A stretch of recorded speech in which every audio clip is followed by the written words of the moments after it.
Hi friends, ఈరోజు మనం మాట్లాడుకోబోయే ముఖ్యమైన విషయం వైఎస్ఆర్ కాంగ్రెసీ పార్టీలో కొత్త డెవలప్మెంట్. మీకు తెలిసినట్టే ఎన్నికల తర్వాత పార్టీ పరిస్థితి కాస్త కఠినంగా మారింది. కేడర్లో మోరాల్ తగ్గిపోయింది. లీడర్స్లో కాస్త గందరగోళం కనిపిస్తుంది. ఈ సమయంలో వైఎస్ జగన్ గారి సతీమణి వైఎస్ భారతి గారు నేరుగా పార్టీ కార్యకలాపాలపై దృష్టి పెట్టబోతున్నారని న్యూస్ బయటకు వచ్చింది.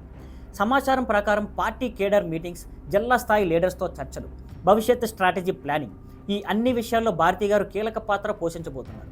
ముఖ్యంగా పార్టీకి ఒక కొత్త దిశ ఇవ్వడం, కేడర్లో మళ్ళీ ఉత్సాహం నింపడం ఆమె లక్ష్యం అని చెబుతున్నారు. ఇది ఎందుకు ఇంత ఇంపార్టెంట్?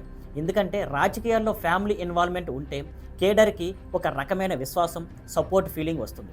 వైఎస్ రాజశేఖర రెడ్డి గారు లేనప్పుడు వైఎస్ జగన్ గారు స్టెప్ అయ్యి పార్టీని నడిపినట్టు ఇప్పుడు భారతీ గారు ముందుకు వస్తే కేడర్కి కొత్త హోప్ వస్తుందనే అభిప్రాయం వినిపిస్తోంది.